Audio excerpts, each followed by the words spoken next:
2021 आया, 2020 आया, है ना, फिर गया गया गया, है ना। हर साल हम क्या करते हैं, कितना नया एक उमंग उत्साह लेकर के वो आता है। और आज के दिन जो है दुनिया वाले भी लोग जो हैं 1 तारीख को घूमने जाते हैं, है ना, जिसको जहाँ पर हो। और सब लोगों की मानसिकता बस इतनी ही रहती है कि नए साल के दिन हमको सब कुछ अच्छा अच्छा ही करना है। दुनिया वाले भी जो लोग भले 8 बजे सो के उठते होंगे, पर कहते हैं नए साल को जल्दी उठेंगे, जल्दी से उठ के स्नान ध्यान करके पूजा पाठ करते हैं। और पूछो कि ऐसा क्यों कर रहे हो, तो कहते हैं कि दीदी अगर आज का दिन अच्छा गया ना तो फिर पूरा साल अच्छा जाएगा। आज के दिन हम घूमने गए, खुशियां मनाए, तो पूरे साल हम खुश रहेंगे। बस यही सोचते हैं, है ना। और देखो उन लोगों की भी सोच कितनी अच्छी है। और दूसरी चीज, कल 31 था, है ना, तो दुनिया वाले भी बहुत अच्छे से मनाते हैं, पार्टी करते हैं, पटाखे फोड़ते हैं, पिछले साल को विदाई देते हैं और आने वाले साल को बधाई देते हैं। तो वैसे ही अभी जैसे दिव्या दीदी ने भी बताया, आप सभी ने भी, बाबा के सभी पक्के बच्चे हैं, तो मुझे ज़्यादा डिटेल में जाने की आवश्यकता तो नहीं है। तो कल बाबा जो है, कल बाबा मिलन था, विशेष बाबा बाप दादा हमारे साथ न्यू ईयर मनाने के लिए आए थे। तो बहुत सारी बातें कही, पर एक विशेष बात थी, और वो विशेष बात ये थी कि अभी हम सभी संगम युग में हैं। और संगम युग मतलब मौजों का युग। क्या होता है, जीवन में परिस्थितियां तो सबके जीवन में आती हैं, है ना। हर किसी कोई ना कोई उससे, अब 2022 किसी के लिए बुरा बीता, किसी के लिए अच्छा बीता, है ना, लेकिन यही भाव तो रहता है ना कि अच्छा ही बीते जी। तो बाबा ने कहा कि संगम युग में परिस्थितियां, बातें, परेशानियां सब कुछ आएंगी, लेकिन बाबा ने उसका शॉर्ट में नाम दिया मौजों का युग। तो ये संगम युग ही है। स्वर्ग में हम जाएंगे, सतयुग में हम रहेंगे, लेकिन क्या बाबा को पहचानेंगे? भगवान कौन है पता रहेगा? नहीं रहेगा, है ना। तो कितने खुश नसीब हैं हम सभी ब्राह्मण आत्माएं, जो कि भगवान ने अपना हाथ, हमारा हाथ को कस करके पकड़ा है। किस्मत वाले हैं हम जी। ऐसे किस्मत सभी की नहीं होती। अभी सतनामी जी भी चिंता व्यक्त कर रहे थे, अपने साहू जी ने भी एक पहल की है कि पूरी कोशिश तो किए हैं, इस बार ऐसी कोशिश करेंगे कि कम से कम डोर टू डोर, और जिसकी जिम्मेदारी जितनी हो करे, पर फिर भी कम से कम एक व्यक्ति 2 अपने आजू बाजू वाले घर को तो बताए ही। तो देखो अभी शर्मा जी बोल रहे थे कि हमने कोशिश किया लोगों को लाने की, लेकिन उनके कारण हम लेट हो गए। तो मैं आपको बता दूं, आपने शुभ भावना से उनका इंतजार किया तो वो आपका प्रारब्ध बन गया, जमा हो गया। वो आए या ना आए, लेकिन आपने शुभ भावना रखी, आपने उनका वेट किया, इंतजार किया, तो वो आपके प्लस पॉइंट मतलब खाता में जमा हो गया कि आपने इतने लोगों के लिए किया। तो देखिए बहुत सूक्ष्म चीज है। आज अगर मुरली की बात हम करें तो आज विशेष बाबा ने यही चीज कहा है, लक्ष्य और लक्षण तो समान होने ही चाहिए। और सेवा जो है, तो सेवा भी बाबा ने कहा कि कंटिन्यू हम सोचें कि सेवा ही करते रहें, तो वो भी नहीं हो सकता। अगर हम सोचें कि तपस्या ही करते रहें पूरे टाइम साल भर, तो तपस्या भी पूरे टाइम तो नहीं हो सकती। तो करना क्या है? तो फिर बाबा ने बड़े अच्छे से युक्ति बताई कि कुछ टाइम, कुछ महीने, 2 महीने सोचो कि हमको स्वयं के लिए, स्वयं की स्व स्थिति के लिए टाइम निकालना है। फिर 2 महीना का सोचो कि हमको छोटे छोटे कार्यक्रम, प्रोग्राम 2 महीना छोटे छोटे कार्यक्रम को देना है। फिर तीसरा सोचो कि हमको बड़े बड़े प्रोग्राम देने हैं 2 महीना। और ऐसा करेंगे तो क्या होगा? और जरूरी नहीं है कि हमको भाषण ही करना है या वाचा सेवा ही देनी है, जरूरी नहीं है। हम मनसा सेवा भी कर सकते हैं, और मनसा सेवा से भी हम लोगों का आह्वान कर सकते हैं। तो विशेष अभी जो है अव्यक्ति मास आज से ही प्रारंभ हुआ है। हम सभी को ये विदित है कि 18 जनवरी को हमारे प्राण प्यारे ब्रह्मा बाबा अव्यक्त हुए थे।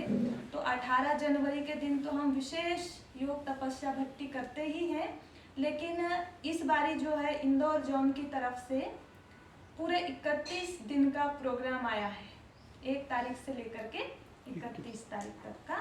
तो उसमें हम सभी को भट्टी करना है, और सब अपना टाइम डिसाइड कर लेंगे कि हमको कितने देर, क्योंकि देखो आप कोई दीदी के लिए या कोई सेंटर के लिए या किसी को खुश करने के लिए तपस्या कार्यक्रम नहीं कर रहे हो। किसके लिए कर रहे हो? स्वयं के लिए। क्योंकि साथ में जब हम जाएंगे तो क्या लेकर जाएंगे, है ना?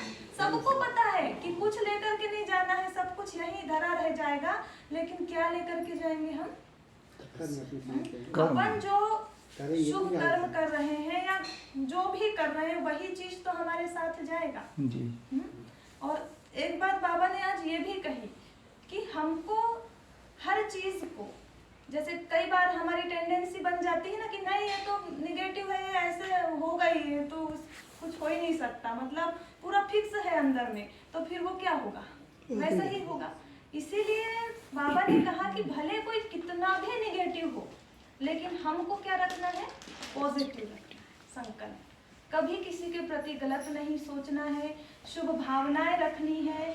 और दूसरी चीज जो है कि ऐसा होता है ना कि कई लोगों के साथ हमारा कार्बनिक अकाउंट होता है, तो थोड़ा मोड़ा रिश्तों में कुछ भी चीज़ों में थोड़ी सी टकराहट हो जाती है। इसमें कोई नई बात नहीं है। ये चीज़ को बाबा भी बोलते हैं कि ब्राह्मण परिवार में भी ऐसा, क्योंकि क्या है, सतयुग से लेकर के साथ में पार्ट बजाते आ रहे हैं ना, तो ज्यादा खिच खिच किसके साथ होगी? हाँ, जो साथी है उसी के साथ तो होगी ना। तो हम स्वर्ग मतलब सतयुग से लेकर के साथ में पार्ट प्ले करते हुए आ रहे हैं, तो अंत में भी हमारे हिसाब किताब किसके साथ बनेंगे?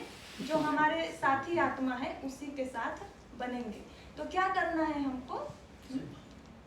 हर किसी के प्रति शुभ भावना रखनी है। और बाबा ने कहा कि अगर हम शुभ शुभ शुभ भावना रखेंगे तो वो एक दिन पॉजिटिव हो ही जाएगा, है ना?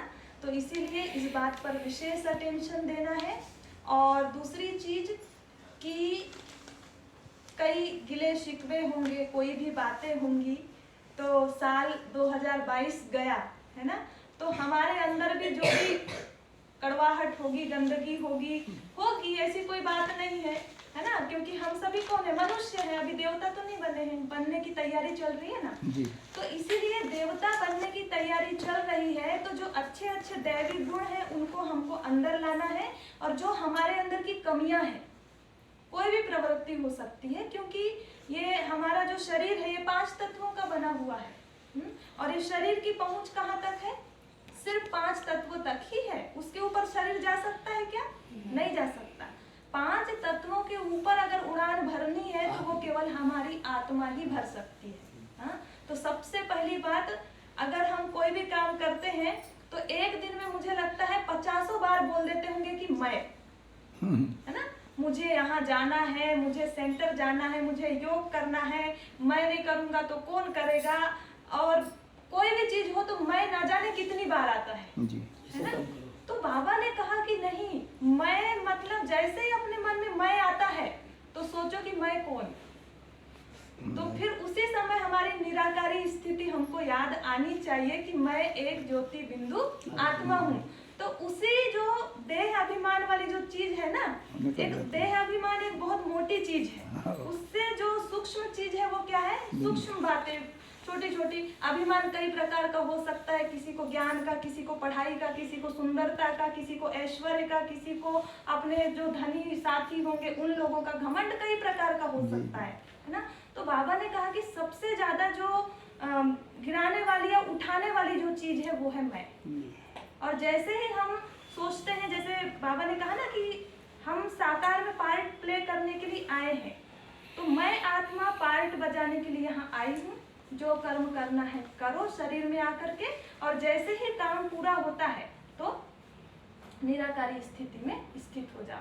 तो अगर ये स्थिति हमारी अंत तक रही तो सोच लो कि हमारा काम अच्छे से हो चुका है और हम खुशी खुशी बाबा के साथ वहाँ पर पहले शांति धाम में जाएंगे बाइज्जत, खुशी खुशी, और उसके बाद बाबा हमको सतयुग में भेजेंगे। तो हर कोई अच्छा चाहता है ना, हर कोई चाहता है कि हम लक्ष्मी नारायण ही बने। कोई ऐसा नहीं चाहता कि हमारी कैटेगरी नीचे आए, कि हम प्रजा में जाए, कोई नहीं चाहता ना। तो बाबा भी हम सभी के प्रति कितनी शुभ भावना रखते हैं। अभी कल्पना बहन भी बोल रहे थे कि बाबा रोज रोज हमको मीठे बच्चे मीठे बच्चे मीठे। तो बाबा हमारे से इतनी उम्मीद रख रहा है, इतना रोज हमको मोटिवेट कर रहा है, तो हमको भी तो उनकी उम्मीदों पर खरा उतरना पड़ेगा ना, है ना। तो इसीलिए कोई आए या ना आए, हमको सबके प्रति शुभ भावना रखनी है। एक दिन पॉजिटिव होते होते होते सभी लोग आ जाएंगे, क्योंकि अंत में जाएंगे कहाँ? बाबा ने कहा एक ही हट्टी है और यहाँ के अलावा कोई कहीं जा ही नहीं सकता, है ना। तो अभी तपस्या के कुछ प्रोग्राम्स आए हैं, तो आप सभी को हम व्हाट्सएप कर देंगे। तो उसमें अपनी जो दादी प्रकाश मणि जी ने बहुत सारे पत्र पुष्प में 30-35 जो पेज आए हैं, तो उसमें बहुत सारा पुरुषार्थ का कैसे अपने को करना है, क्या है वो लिखा है। बाकी थोड़ी सी जो चीज़ें हैं मैं आपको अभी पढ़ के बताती हूँ, तो उसको हम आज शाम से ही शुरू कर दें, है ना।